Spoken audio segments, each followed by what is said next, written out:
va faire un pas de côté après la chorégraphie. Et puis, on va essayer de vous parler avec Julien, physicien médical dans le service du centre Eugène Marquis et moi-même radiothérapeute, de comment on traite les tachycardies ventriculaires en radiothérapie.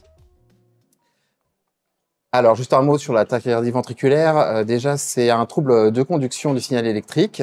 Les cardiologues en parleraient mieux que moi. Souvent sur un terrain de tissu cicatriciel, souvent sur une cardiopathie ischémique ou les cardiopathies dilatées. Ça entraîne des troubles de conduction avec des circuits de rentrée précoces qui vont entraîner du coup des contractions myocardiques anarchiques et inefficaces, avec une élévation anormale du rythme cardiaque qui peut entraîner un risque de mort subite. Donc le contexte, c'est quoi les traitements habituels des tachycardies ventriculaires? Ce sont la pose de défibrillateurs implantables, les médicaments antiarythmiques et l'ablation en radiofréquence.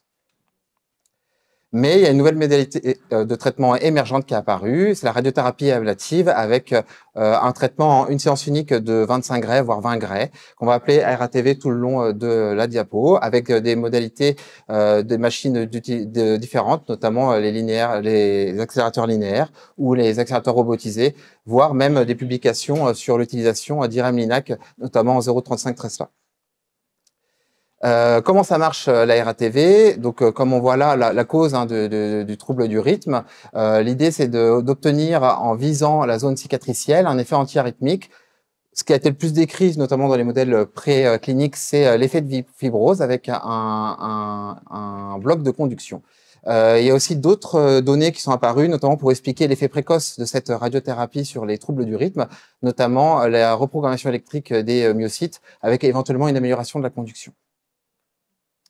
Donc là, juste une donnée, une publication dans la littérature, c'est une méta-analyse qui a été publiée là tout récemment en décembre 2024, qui reprend l'ensemble des études qui ont été publiées dans la littérature pour ce type de traitement. Ça reprenait 21 études, plus de 200 patients.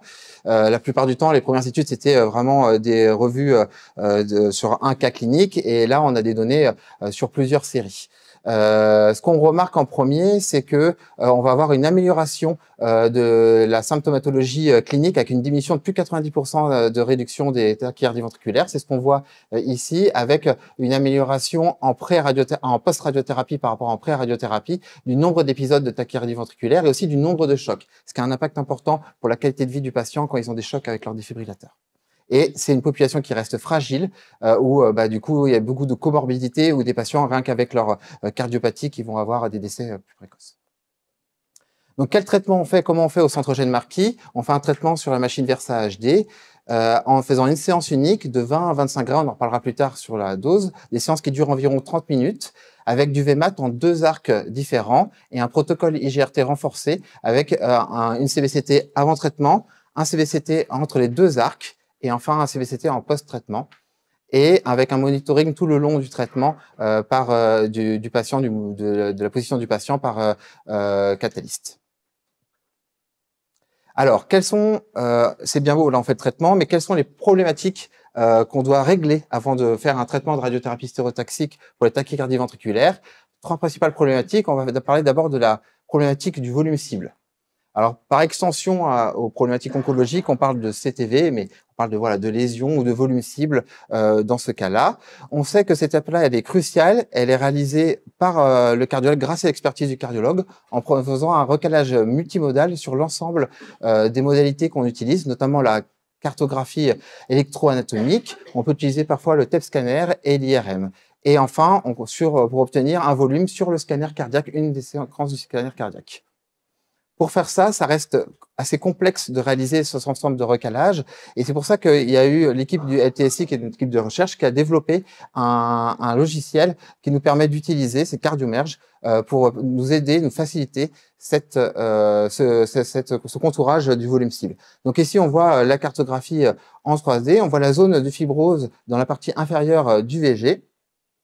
L'idée, c'est de contourer toute cette zone qui est à ce niveau-là, au niveau de la cartographie. Voilà, donc il va le faire en direct. Alors, c'est un peu accéléré, pour être honnête, que ce qu'on fait dans la vraie vie. Et on va prendre aussi en compte l'épaisseur myocardique qui nous indique un peu la zone cicatricielle et donc la zone à risque, comme on parlait tout à l'heure dans la physiopathologie, qui est responsable des troubles de conduction, comme on voit ici. Ça va nous permettre de définir le volume cible, qu'on va voir arriver maintenant, et enfin qui va être reporté sur notre scanner cardiaque à ce niveau-là. Et là, on obtient du coup le volume cible de la partie inférieure du VG. Cet outil a été évalué. Il y a eu même une publication dans Medical Physics permettant d'évaluer l'outil et montrant un intérêt de cet outil par rapport au recalage mental. Donc en fait, il y a une étude qui a été faite avec 4 cardiologues, 2 experts et 2 novices, et ils ont contouré 3 patients différents. Et en fait, ce qu'on voit, c'est qu'on va avoir une augmentation du DICE, c'est-à-dire qu'on a une diminution de la variabilité inter-observateur, et même pour que ce soit expert ou novice, en utilisant le logiciel par rapport à un recalage mental. Et ce qu'on voit aussi, c'est qu'il y a une amélioration de la rapidité de cette étape par rapport à un recalage mental. Je passe la main à Julien. Donc, on n'aurait probablement pas été ici aujourd'hui invité si une des problématiques principales des traitements des tachycardies ventriculaires par radiothérapie ne concernait pas les mouvements. Et en fait, l'une des spécificités de ces lésions, c'est qu'elles vont se déplacer en fait avec les mouvements cardio-respiratoires. Donc, les mouvements cardio-respiratoires, c'est une combinaison de mouvements qui sont induits à la fois par les battements cardiaques. Donc, ces mouvements, dans la littérature, ils peuvent dépasser plus de 5 mm. C'est ce qu'on observe également dans nos pratiques. Et combinés à des mouvements respiratoires qui sont liés à la respiration du patient, qui peuvent déplacer plus de 10 voire 15 mm dans certains cas. Donc on est dans un contexte de radiothérapie stéréotaxique, en plus en séance unique avec des très forts niveaux de dose sur des patients plutôt fragiles. Donc la gestion de ces mouvements est indispensable pour pouvoir traiter correctement ces patients. En pratique, la stratégie que nous avons mis en œuvre à l'implémentation de la technique, c'est la fameuse stratégie ITV que tout le monde connaît pour la gestion des mouvements respiratoires, où l'idée, voilà, c'est d'inclure dans le PTV l'ensemble de l'excursion de la cible avec ses mouvements cardio-respiratoires, puis d'y ajouter une marge. Bon, en l'occurrence, nous, on utilise 3 mm. La problématique, c'était de savoir comment pouvoir imager ces mouvements pour pouvoir les inclure dans le PTV. Donc, notre proposition, ça a été de combiner des informations du scanner 4D classique, le 4D respiratoire, que tout le monde utilise aujourd'hui, avec ce qu'on appelle un CT 4D cardiaque. Donc un CT cardiaque, donc ce n'est pas des choses qu'on a l'habitude d'utiliser dans le domaine de la radiothérapie. C'est à peu près le même principe qu'un scanner respiratoire, à ceci près qu'on ne va pas indexer l'image sur le cycle respiratoire, mais sur un électrocardiogramme. Et ceci va permettre d'avoir une visualisation dynamique des déplacements de la cible, enfin du cœur en l'occurrence. C'est toujours très impressionnant, ça c'est le premier patient qu'on a imagé. On est toujours un peu resté, pas bouche bée, mais très impressionné par ce type d'images qui sont acquises en blocage respiratoire avec injection de produits de contraste, d'où la qualité assez exceptionnelle de ce type d'imagerie. Et en pratique, pour générer ce ITV cardio-respiratoire, on a utilisé les informations de ce CT4D cardiaque, sur lequel nous avons projeté le CTV à l'aide de l'outil CardioMerge, qu'on a ensuite déployé sur les différentes phases du cycle cardiaque, afin d'en déduire ce qu'on appelle un ITV cardiaque. Et à partir de là, nous avons projeté cet ITV cardiaque sur les différentes phases du cycle respiratoire de notre scanner 4D respiratoire, afin de combiner toutes ces informations pour générer cet ITV cardio-respiratoire. Donc, quand on regarde un peu plus près en pratique l'impact de ces mouvements cardio-respiratoires, après génération de cet ITV cardio-respiratoire, donc c'est les images montrées ici pour les 4 premiers patients que l'on a traités, on voit déjà qu'il y a une différence entre l'ITV cardio-respiratoire du volume cible initial, le CTV, avec des augmentations qui peuvent être déjà qui sont patientes spécifiques et qui peuvent être dans certains cas très importantes, avec dans les 4 cas qui seront affichés là, pour les 2 derniers, on voit qu'il peut y avoir un doublement, voire un triplement du volume cible. Donc c'est très bien cette stratégie pour bien englober les volumes cibles, mais par contre ça nécessite d'irradier un peu inutilement les tissus sains environnants.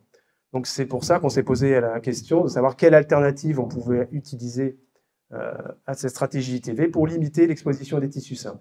Donc naturellement, sachant qu'on a à disposition dans le service un CyberKnife, et qu'il y a d'autres équipes aussi qui traitent avec le CyberKnife, on s'est dit, bah, tiens, ça pourrait être intéressant de traiter ces lésions sur cette machine. Donc ceci nous a motivé à évaluer la capacité du CyberKnife à gérer, à compenser ces mouvements en effectuant une étude sur la base d'un fantôme dynamique qui couple deux fantômes respiratoires qu'on peut être amené à utiliser dans les services de radiothérapie. Et on a évalué la dose mesurée par FIN par rapport à celle qui était prédite pour différentes combinaisons de mouvements cardiaques et de mouvements respiratoires. Je ne vais pas rentrer dans le détail, mais les deux principales conclusions, c'est qu'on a montré avec cette étude-là que le CyberKnife était capable de compenser les mouvements respiratoires malgré la présence de battements cardiaques. Et d'autre part, que la couverture du CTV restait acceptable, malgré ces mouvements cardiaques qui induisaient le fameux dose blurring que nous a illustré ce matin Luc Simon. Donc ça, c'était plutôt un avis favorable pour traiter au CyberKnife. Mais en fait, la principale problématique qui nous a fait un peu refroidi, on va dire, c'est que pour les patients, on va utiliser, en termes de repérage, on n'utilise pas des fiduciaires, on ne va pas implanter des fiduciaires sur ces patients très fragiles. On va utiliser par contre le bout de la sonde de défibrillation que la majorité des patients ont au niveau de leur ventricule droit. Donc c'est les images là qu'on obtient, on arrive à suivre en fait le bout de la sonde sur le CyberKnife. La principale problématique, c'est que cette sonde, elle n'est pas implantée dans le ventricule gauche, on traite généralement, mais elle est implantée dans le ventricule droit. Et on a étudié un peu les mouvements relatifs entre ces deux mouvements, et on a vu que sur une étude fictive sur une quinzaine de patients, que les mouvements pouvaient être dépassés 2, 3, voire approcher les 5 mm, en plus avec une distance entre le fiduciaire et la cible qui pouvait être supérieure aux distances recommandées par Accuray pour traiter de manière optimale au CyberKnife. Donc tout ça fait qu'on n'a pas fait le choix de traiter ces patients sur cette machine-là et de rester sur le Versa HD. Donc la stratégie qu'on a utilisée pour optimiser le volume cible sur le Versa HD, ça a été d'implémenter la stratégie mid-position. Cette stratégie mid-position, elle consiste en quoi? Elle consiste à focaliser le traitement sur la position moyenne cardio-respiratoire, qu'on a pu facilement identifier avec toutes les informations des scanners 4D présentés précédemment, et utiliser un formalisme de marge probabiliste que tout le monde a déjà vu ou entendu parler, le fameux formalisme de Van Herk qui date d'il y a une vingtaine d'années, et dans lesquels, en fait, on a différentes composantes qui sont liées d'une part aux erreurs systématiques, qui vont entraîner un décalage de la dose, et aux erreurs dites aléatoires, qui vont entraîner un floutage de la dose. Et l'idée, en fait, c'est de considérer les mouvements cardio-respiratoires comme une source, enfin les mouvements cardiaques et respiratoires comme une source d'erreurs aléatoires. Donc, je passe de détails sur le formalisme, mais l'idée, ça a été d'analyser, en fait, de réaliser une analyse dosimétrique rétrospective sur 9 patients, et on s'est rendu compte, voilà les résultats, qu'avec cette stratégie-là, on réduisait en moyenne à peu près 30% le volume cible, pouvant dépasser plus de 40%, tout en conservant une couverture correcte du CTV, sachant que la couverture qui a été évaluée sur le diagramme de droit a été évaluée en utilisant un modèle dynamique, en prenant en compte le mouvement cardio-respiratoire et également les mouvements intrafraction observés en cours de traitement. Le corollaire de tout ça, c'est qu'avec la mid-position, on réduit les doses aux organes à risque adjacents, notamment au cœur, aux artères coronaires et tout particulièrement à l'estomac pour les lésions proches de celui-ci. Donc c'est la stratégie aujourd'hui qu'on implémente en routine au centre. Merci, Julien. Alors rapidement, le dernier problème, c'est la relation dose-effet. Quelle dose on doit mettre? On n'a quand même pas beaucoup de données dans la littérature sur lesquelles se baser. Bon, bah, tant pis, il y a tout d'un coup, c'est pas grave. Quelle dose de prescription on peut donner? On a quelques études précliniques sur tout ce qui est cochon, par exemple, avec une corrélation dose-fibrose, avec un effet seuil qui avait été retrouvé à 25 Gray. C'était vraiment le point de départ. Pourquoi les premières études, le premier traitement sur l'homme ont été faits à cette dose-là. Il y a une étude sur un cas qui a montré une corrélation dose reçue et effet électrophysiologique qui a été publiée, avec probablement un effet dès 15-20 Gray sur l'effet électrophysiologique. Des moyens de réflexion, en tout cas surtout si on fait baisser la dose. Et puis l'importance des proximités aux organes à risque, quand on met des grosses doses à ce niveau-là, notamment l'estomac et les coronaires. Et c'est ça qui parfois nous a fait passer de 25 à 20 Gray, notamment sur les lésions très inférieures comme ici, près de l'estomac. Alors, nos résultats cliniques. Ici, c'est une diapositive où on voit nos 16 cœurs, les 16 patients, les cœurs des 16 patients, et on voit le volume cible et le mouvement dynamique, respiratoire et cardiaque de l'ensemble de nos patients. Quels sont les résultats cliniques? Ça, c'est quand même intéressant. On a pu avoir des données pour 14 patients, ce qu'il fallait un suivi suffisamment important, avec une prescription de 25 Gray pour 8 patients et 20 Gray pour 6 patients, pardon, pas 5. Stratégie ITV, puis mid-position utilisée, comme dit Julien, depuis 2023. Et on a réussi à avoir une diminution des arythmies à 12 mois pour 78% des patients. Donc, un résultat symptomatique intéressant.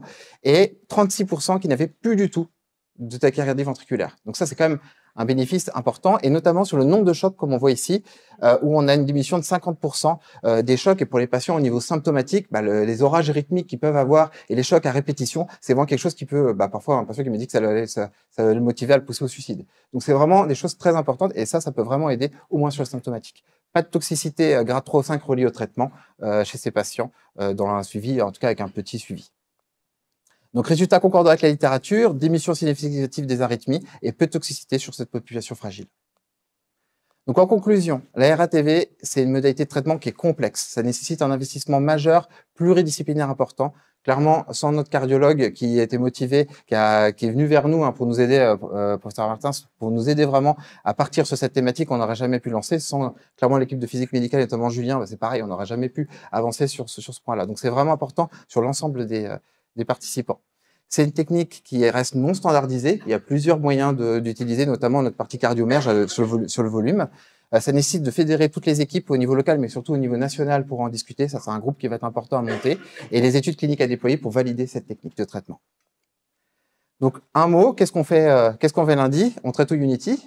La question, c'est alors là, c'est pas une TV, c'est un patient qu'on a traité pour une méta unique de cardiaque au niveau du septum interventriculaire d'un liposarcome.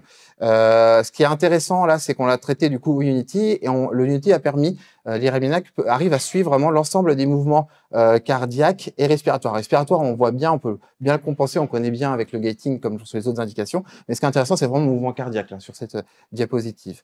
Donc ça, c'est relativement intéressant. Donc, ça nous pose la question de traiter les TV au Unity, sauf qu'il y a une limitation en termes des artefacts à cause des défibrillateurs chez ces patients. Il faut avoir des défibrillateurs qui soient compatibles et un cardiologue pas très loin. Donc, merci pour votre attention. Ah, il n'y est pas, c'est dommage. Bon, tant pis, il y avait un... Bon, merci pour votre attention.